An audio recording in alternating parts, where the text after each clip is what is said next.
Crucible Arms here again with another gun review.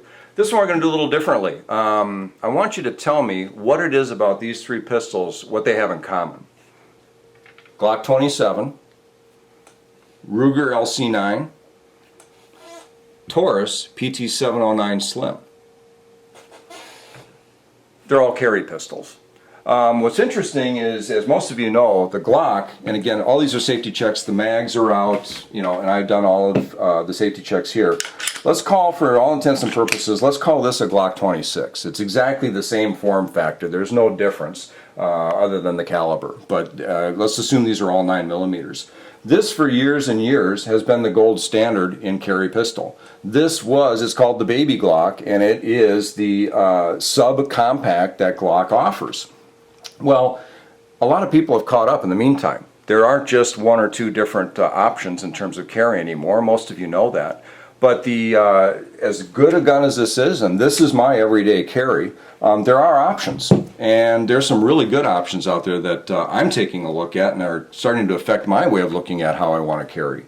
So let's talk about, today, the Ruger LC9. This is one of the latest offerings, if not the latest offering, from Ruger. Again, nothing in the chamber there, nothing in the mag. We're good to go.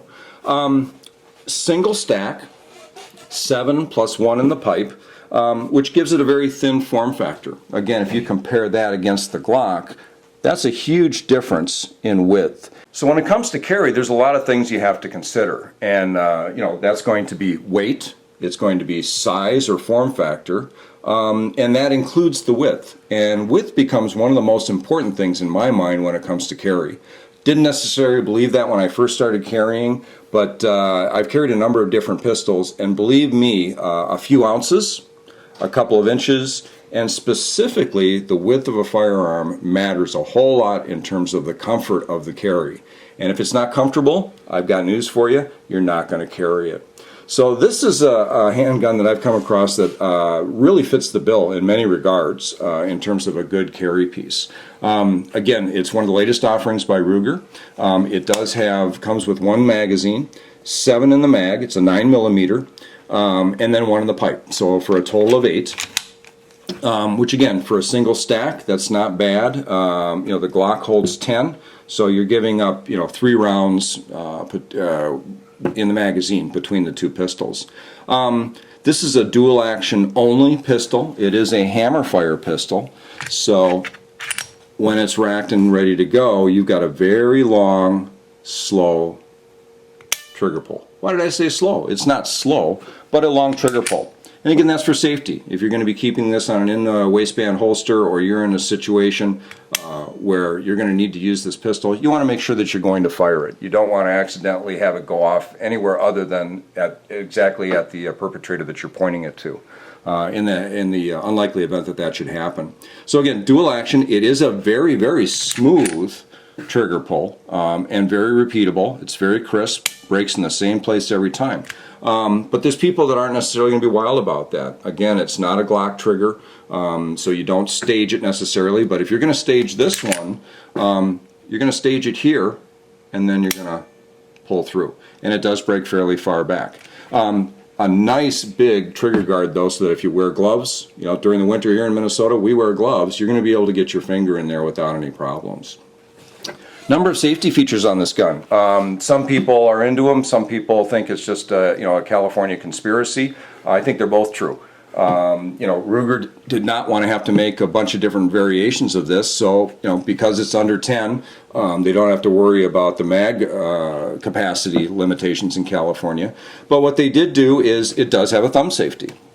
So again, if the long dual action trigger pull isn't enough for you, it does have a nice thumb safety that pushes up from the back. I'm not as wild about that. I prefer from the front because that's where my thumb goes. But again, when you're putting the safety on, that's not as big a deal as taking it off. And it sweeps down just fine. So again, it's a nice positive impact and it sweeps down.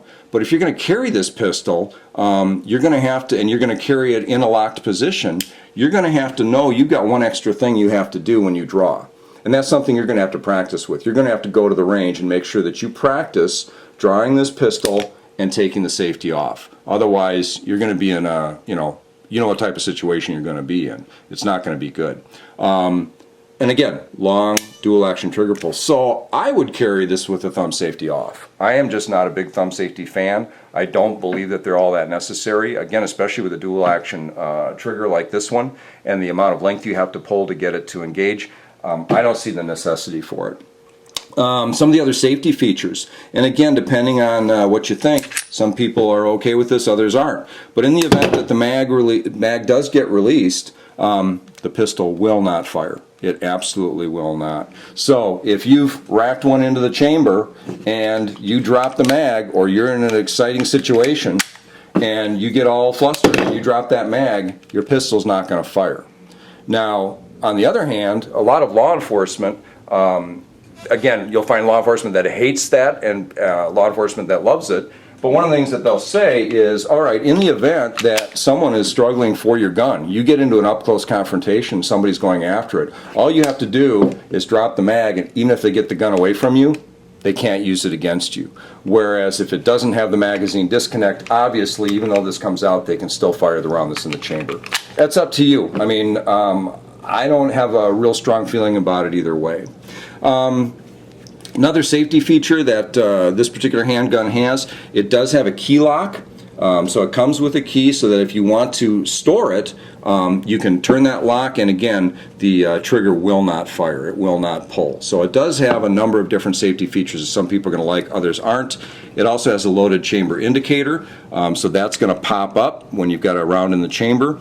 Actually, my wife, she has a loaded chamber indicator on her Springfield, and she likes it. She likes that visual cue that she does have one in the chamber. Again, I'm a little neutral on it. Doesn't hurt. I really don't care whether it's in there or not. I have to say, when I've shot her Springfield, I guess I've used it. But it's a nice to have, but not a must have as far as I'm concerned.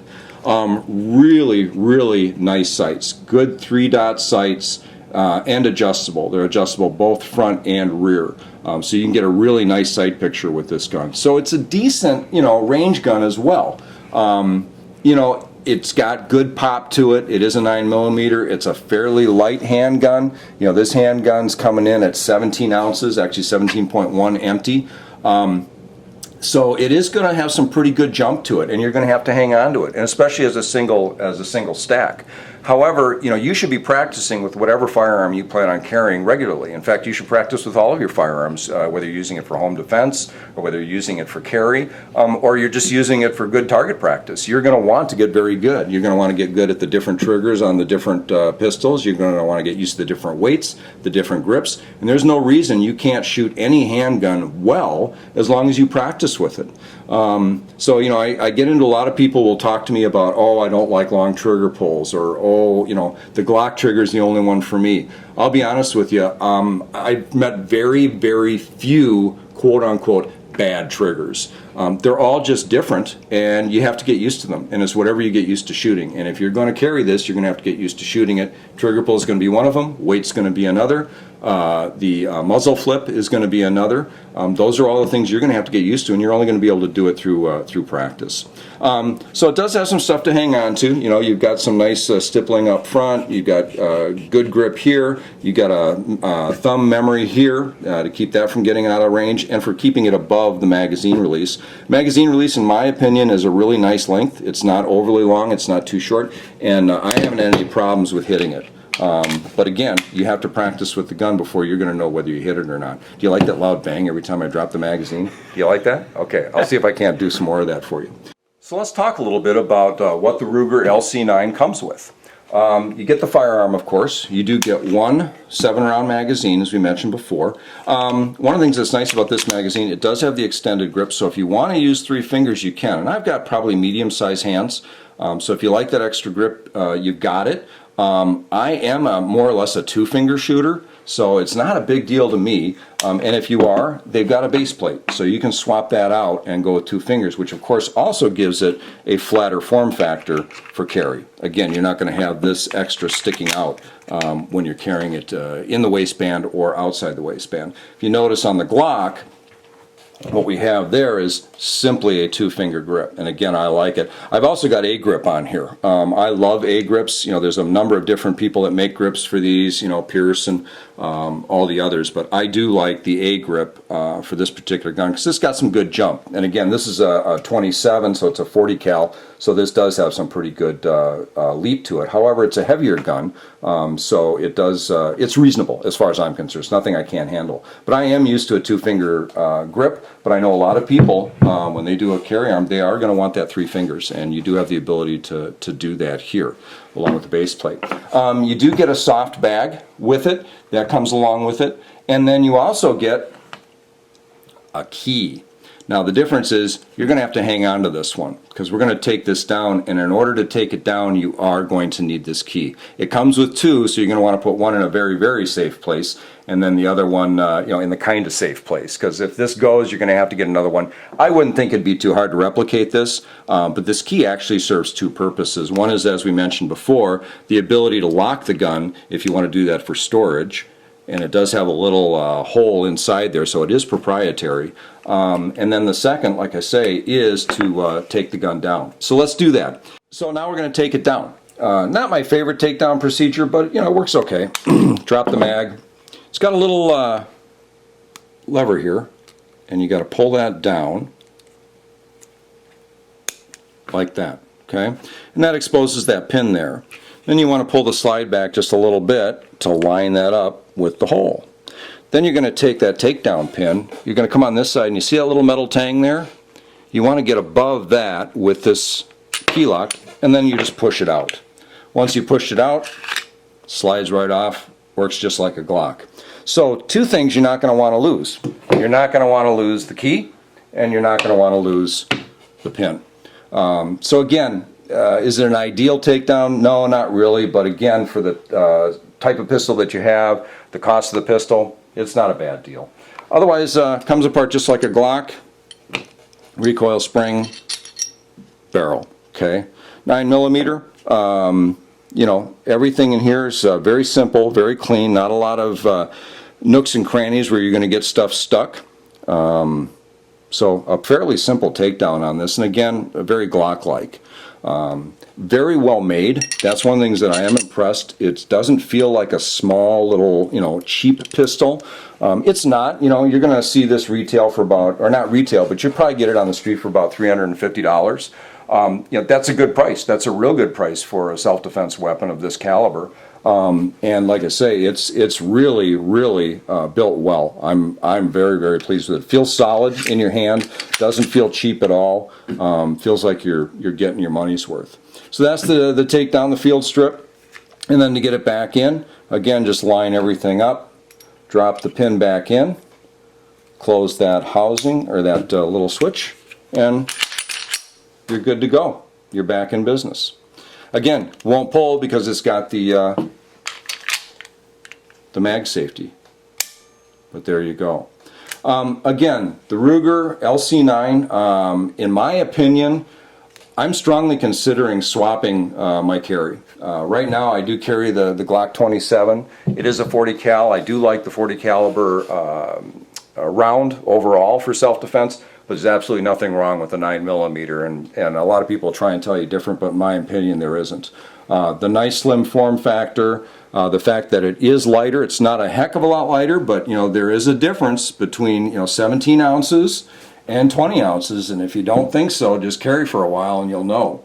But then it's also the single stack versus the double stack, and you know, the difference in width is pretty significant on these 2 weapons. Nice gun, nice price point. Why don't we take it out to the range and put a few rounds through it, and we'll see what we think.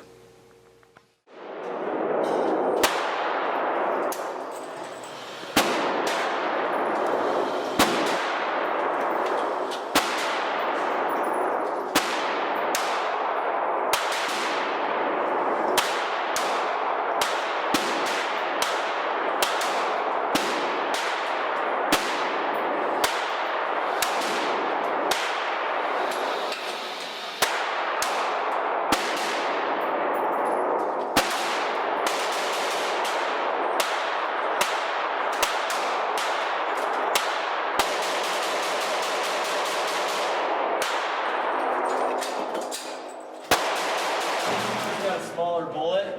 They're faster and they're more accurate, but they don't have quick. Carry a top 10-6.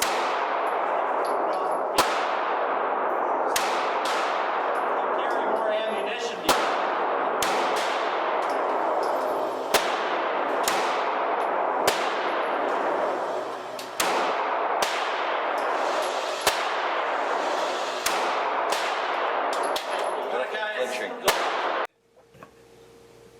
All right, the Ruger LC9, a really good carry pistol, and you know, a decent range pistol. Are you going to want to shoot it all day long? Probably not. It might beat your hand up a little bit, but it does have good sights, and it does have a fair amount of weight and enough capacity that, you know, it would be a fun range gun as well. Whereas some of the really small ones you wouldn't consider range gun at all. So it's a little mid-size, good for medium-sized hands. Although large hands I think could operate this as well.